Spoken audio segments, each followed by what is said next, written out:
So obviously a lot of things happen while this episode. The main one being, the meeting, the first time they meet Sachi and Erica. But before we get to that point, I want to bring up some interesting, topics that kind of stood out to me when I was watching this episode. So the first being is that we kind of get we kind of not introduced, but we get that the girl that Nagi likes, with the green eyes, she apparently has a fiance, and what I'm guessing is that somehow, in some way, she's she's engaged to Nagi, and Nagi, he doesn't know this yet. But if I'm wrong, hopefully they reveal it by next episode. I'm pretty sure a lot of people are curious on that. But kind of moving on, there was this scene where Nagi, after the whole 2 weeks, Nagi went back to his house, but ended up going back to where Erica lives in the big house because apparently his house had uh problems, a pipeline, and his family moved to a apartment temporarily with his sister also.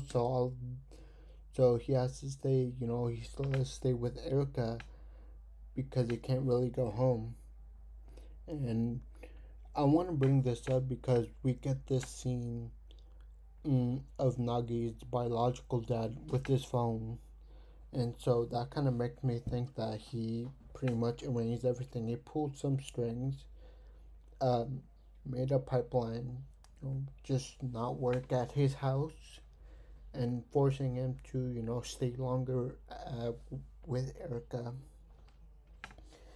And the final thing I want to bring up was that throughout this episode, you saw Sachi kind of jealous about Erica because she is engaged to Nagi. But then we get a scene where she's asking Erica about Nagi, like, is she really gonna marry Nagi? But Erica tells her, we both agreed, not to go on with this because it was a decision our parents kind of forced on us. So Erica kind of tells her that no, I'm not gonna get married to Nagi, like, and you can see Sachi kind of relieved. Now, I mean, I'm pretty sure it's obvious to most people that Sachi does have a thing for Nagi, um, especially after watching this episode. You guys can definitely tell, and I guess that's how the whole thing ends. The whole episode ends, and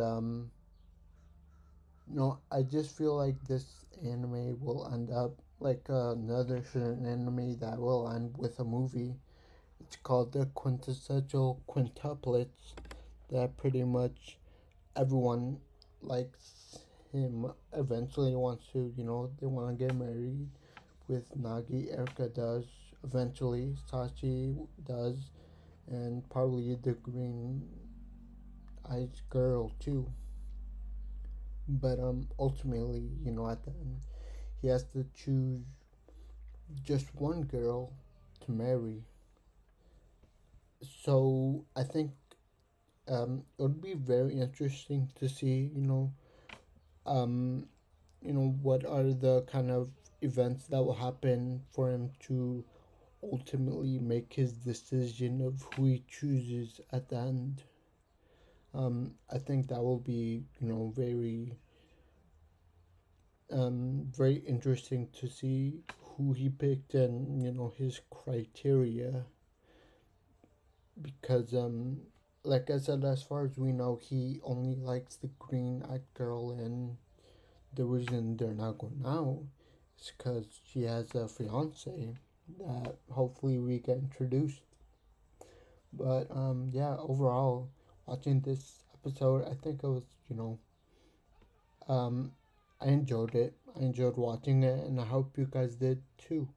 But yeah, that's gonna be it for me. I'm also sorry that I couldn't upload last week to the episode 5 of Spike's Family, and I think it was the third episode of mm, the couple of cuckoos. I couldn't upload, and probably I can't upload next week because I have a surgery, wisdom tooth surgery, that's gonna be taking place on Friday. So I'm gonna probably be out on Saturday if anything. But I do plan on watching. I think on Sunday, or whenever it comes out, the new movie, the quintessential quintuplets. The since it's gonna be the final movie, and my hope is that I'll just go watch and kind of give a little review of, like, not spoilers, but how the movie was structured, and just trying to avoid as much spoilers as I can. But yeah, hopefully you guys stayed watching the whole video, and I hope I see you guys next time. Peace and thank you.